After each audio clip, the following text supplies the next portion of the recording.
Assalamualaikum warahmatullahi wabarakatuh, sahabat Randanes dimana saja berada. Kali ini saya akan berbagi tentang rangkuman, yaitu tentang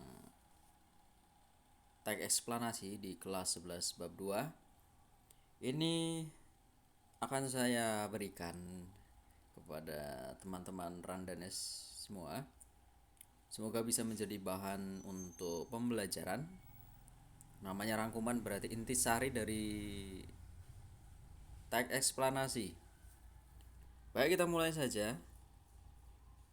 Silakan didengarkan saja dalam waktu yang santai, bisa sambil rebahan atau duduk atau apapun aktivitasnya. Silakan didengarkan. Yang pertama jelas pengertian dari teks eksplanasi itu merupakan sebuah karangan yang berisi penjelasan-penjelasan lengkap mengenai suatu topik yang berhubungan dengan berbagai fenomena. Fenomena ya, yang digarisbawahi adalah fenomena. Baik itu fenomena alam maupun sosial yang terjadi di kehidupan sehari-hari. Itu nama adalah teks eksplanasi. Kemudian, apa saja yang menyusun bagian-bagian dari pokok teks eksplanasi? Sebenarnya tidak ada perbedaan antara struktur eksplanasi dengan bagian-bagian pokok teks eksplanasi. Kita ingat kembali ciri-ciri dari eksplanasi. Yang pertama adalah strukturnya itu terdiri atas pernyataan umum.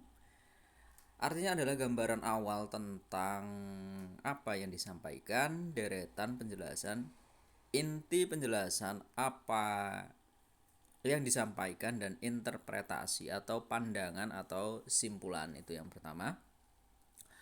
Boleh nanti diputar ulang ya, karena saya menyingkat waktu biar tidak terlalu panjang durasinya.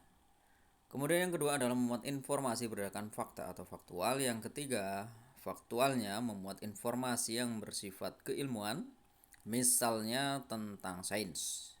Jadi bagian-bagian dari teks eksplanasi adalah pernyataan umum, deretan, penjelasan, dan interpretasi. Lanjut ke berikutnya, menganalisis struktur dan kebahasaan teks eksplanasi. Yang sekarang adalah struktur kebahasaan. Teks eksplanasi memiliki struktur baku, sebagaimana halnya dengan teks lain. Sesuai dengan karakteristik umum dari isinya, teks eksplanasi dibentuk oleh bagian sebagai berikut. Identifikasi fenomena, mengidentifikasi sesuatu yang akan diterangkan. Hal itu bisa terkait dengan fenomena alam, sosial, budaya, dan fenomena lain. Yang kedua adalah penggambaran rangkaian kejadian, merinci proses kejadian yang relevan dengan fenomena yang diterangkan sebagai pernyataan atas bagaimana atau mengapa. Walaupun saya membaca sedikit, tetapi ini sudah rinciannya, sudah saya pilih, artinya tidak utuh kalau semua ini banyak di bukunya ya. Yang A adalah rincian yang berpola atas pernyataan bagaimana akan melahirkan uraian yang tersusun secara kronologis ataupun gradual. Dalam hal ini fase kejadian itu disusun berdasarkan urutan waktu. Yang ke B, rincian yang berpola atas pernyataan mengapa akan melahirkan uraian yang tersusun secara kausalitas. Dalam hal ini fase-fase kejadiannya disusun berdasarkan hubungan sebab akibat. Sebab akibatnya. Yang ketiga, ulasan review berupa komentar atau penilaian tentang konsekuensi atas kejadian yang dipaparkan sebelumnya. Kalau kita lihat strukturnya ada seperti ini ya, struktur eksplanasi, identifikasi fenomena, proses kejadian, ulasan. Kemudian latar belakang, kronologis, penyebab, kemudian mengomentari konsekuensi. Terus menelaah kebahasaan teks eksplanasi. Kaidah kebahasaan sudah pada kaidah. Berdasarkan kaidah kebahasaan secara umum, teks eksplanasi sama dengan kaidah teks prosedur. Sebelumnya kita sudah belajar teks prosedur. Sebagaimana teks yang berkategori faktual, non sastra, teks eksplanasi ini menggunakan banyak kata yang bermakna denotatif atau sesungguhnya. Sebagai teks yang berisi paparan proses, baik itu secara kausalitas ataupun kronologis, teks tersebut menggunakan banyak konjungsi kausalitas atau kronologis. Yang pertama, konjungsi kausalitas antara lain yaitu sebab, karena, oleh sebab itu. Oleh karena itu sehingga konjungsi kronologis hubungannya waktu berarti ya. Kemudian lalu setelah itu pada akhirnya. Terus menentukan pola pengembangan dari eksplanasi. Yang pertama adalah pola pengembangan sebab akibat, didahului oleh sebab dahulu kemudian akibatnya.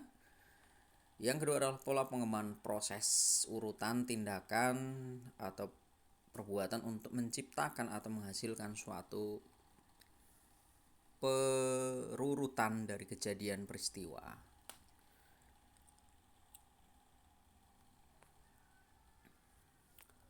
Kemudian menulis teks eksplanasi berdasarkan strukturnya. Struktur dan kebahasaannya. Yang pertama, mendaftar topik-topik yang akan dikembangkan menjadi teks eksplanasi. Ini sebagai contohnya boleh dilihat ya. Kemudian yang kedua, menyusun kerangka teksnya. Mengembangkan kerangka yang telah disusun menjadi teks eksplanasi. Yang keempat, menyunting. Demikian ya, sangat simpel sekali rangkumannya. Dari awal sampai akhir silahkan dipahami. Semoga bermanfaat. Saya akhiri, wassalamualaikum warahmatullahi wabarakatuh.